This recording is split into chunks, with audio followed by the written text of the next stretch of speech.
నమస్తే welcome to G9 news.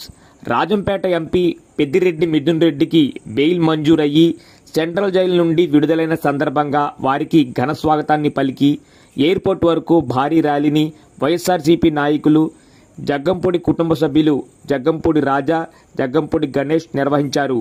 ఈ కార్యక్రమంలో అధిక సంఖ్యలో వైఎస్ఆర్సీపీ, కాంగ్రెస్ పార్టీ నాయకులు, కార్యకర్తలు పాల్గొన్నారు।